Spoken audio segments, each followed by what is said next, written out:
Hi guys, this is Piotr Kieszkowski from the Aquarium Television Definite Aquascape TV, and this is the third part of my report from ZooBotanica 2011 fair, organized in the city of Wrocław in Poland. The fair lasted for 3 days in September 2011, and it was visited by about 15,000 visitors. This is the entrance to the fair, and the booths of the aquarium companies and fish keepers clubs were located on the ground floor in hall number 1. There were several booths displaying aquariums with African cichlids, and this is what I will show you in this part of my report.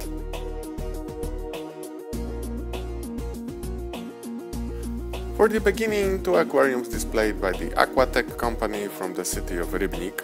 Aquariums were located on shelves masked by the imitation of rocks. Both aquariums were stocked with fish from Lake Tanganyika. In the upper aquarium there were some herbivorous fish, which usually live close to the surface of the lake. So we have 2 species of fish here. The first species is Tropheus daboisi of the variety called masła. And the second species is this slightly larger brownish fish, Petrochromis trevavaceae.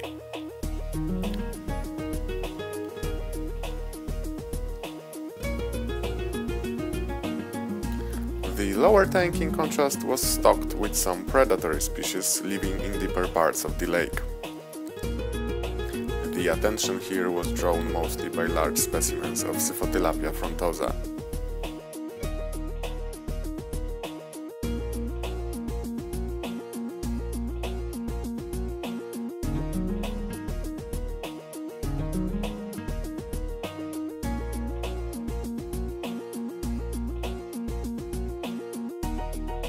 The most prominent among them was this large, dark, dominant male.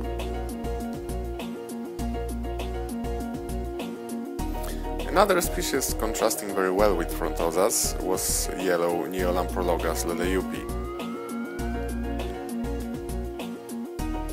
These fish looked particularly attractive in the beam of warm yellowish light present in the center of the aquarium.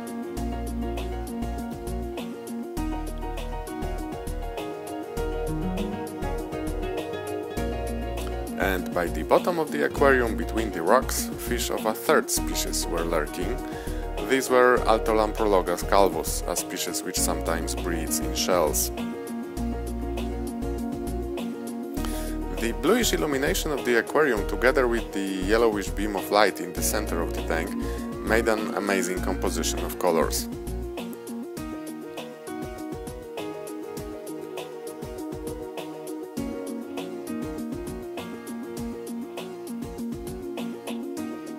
It is also worth pointing out that the beam of light in both aquariums was cast from the same spot and was directed towards the same spot on the bottom.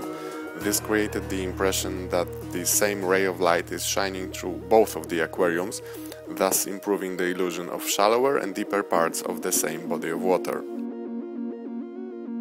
Another 2 aquariums with Tanganyikan fish were displayed by the companies Tanganyika fish from the city of Wieruszów and Tanganyika konin from the city of Konin.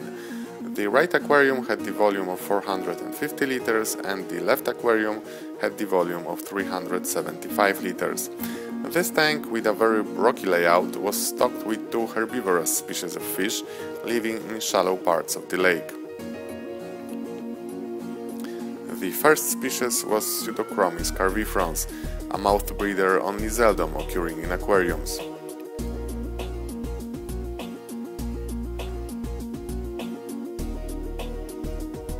The second species was Eretmodas cyanostictas, sometimes called the goby cichlid because its body is similar in shape to the body of gobies.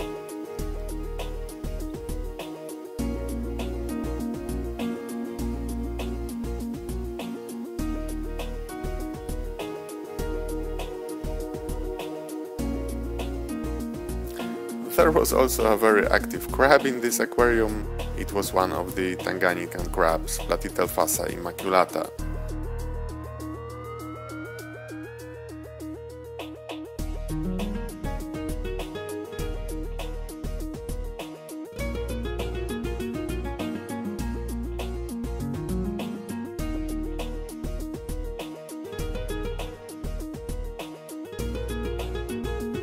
The second aquarium, illuminated by bluish light, was stocked with fish from the deeper parts of the Tanganyika lake. The first fish to notice here were these striped young frontosas. They were standing out from the other fish because of their distinct coloration. These elongated streamlined fish are Cyprichromis microlepidotes, sometimes called sardines of Tanganyika because of the shape of their body. And this slightly bigger fish with characteristic yellow tips of the pelvic fins is Ophthalmotilapia bobs.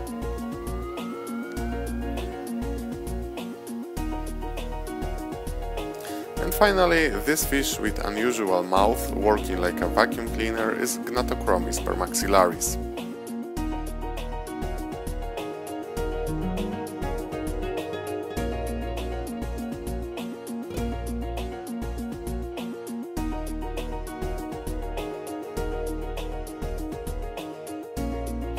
Now we are at the booth of the Association of Defense of the Tanganyika Lake. Only one, but very interesting aquarium was displayed here. Its dimensions were non-standard, it was rather low and wide aquarium. Inside there was a group of Tropheus daboisi and Tropheus bemba.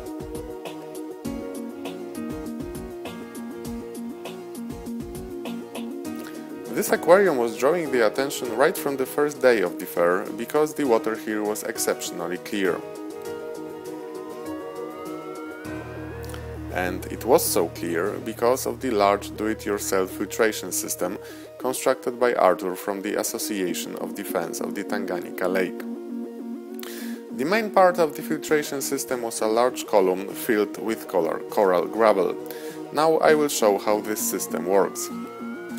The water from the aquarium gets into the filter through this overflow made of transparent plastic. In every overflow, air bubbles are accumulating in the top part. If there are too many of them, they can stop the water flow, so it's best to remove them constantly. Here, for removing the bubbles, a small pump is used, hidden behind the background. The water from this pump is flowing through a piece of hose, and there is a narrow tube attached at the end of this hose. The other end of the tube is connected to the top of the overflow. This tube is constantly sucking some water from the overflow together with the air bubbles. In this way, the bubbles are constantly removed from the overflow. After going through the overflow, the water flows through the entire filtration column and is collected in the lowest compartment of the filter. From there, the water is pumped back into the aquarium by another pump.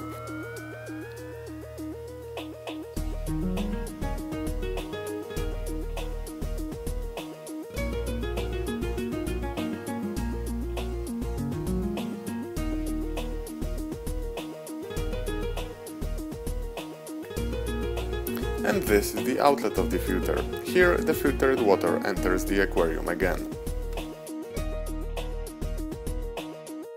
The last booth where the African cichlids were displayed belonged to Fish Keepers Association called the Malawi Club. There were 3 aquariums displayed here, equipped with very good information plates. The first aquarium was stocked with herbivorous fish, feeding mostly on algae.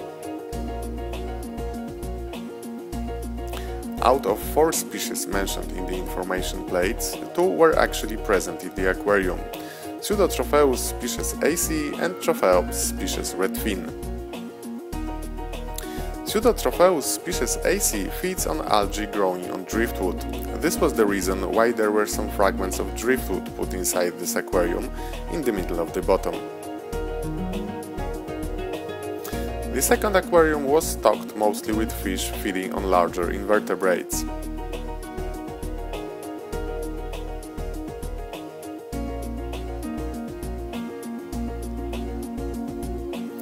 The exception was Dimidochromis quinch, which is a typical predator feeding on smaller fish.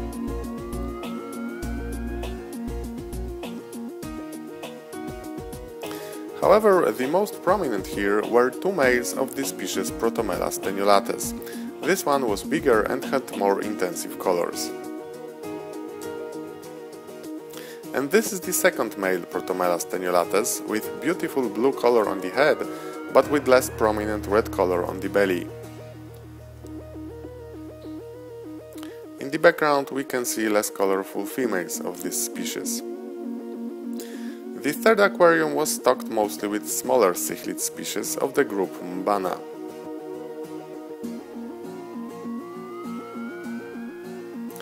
Among others, there were Melanochromis maingano here, Labidochromis yellow, and also some fish of the genus Metriaclima. This is the male of Melanochromis maingano.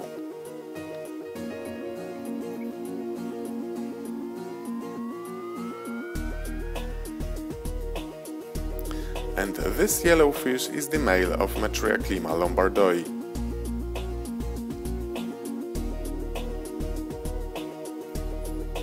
Now in the background and on the right side you can see blue females of the Metriaclima genus.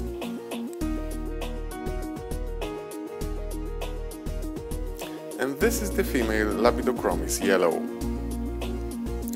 The larger fish is the male of this species.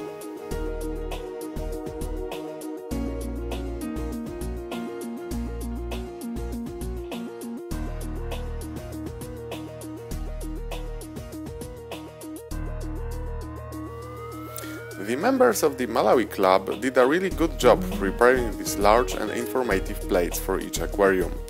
Although not every species mentioned in the plates was actually present in the aquariums, but still these were probably the best information plates I have ever seen. In my opinion, every aquarium displayed at any aquarium exhibition should be equipped with similar descriptions. And so, this is the end of my report about the exhibition of the African cichlids at the ZooBotanica 2011 fair. The last part of my report will be dedicated to the Open Shrimp Championship organized during the fair.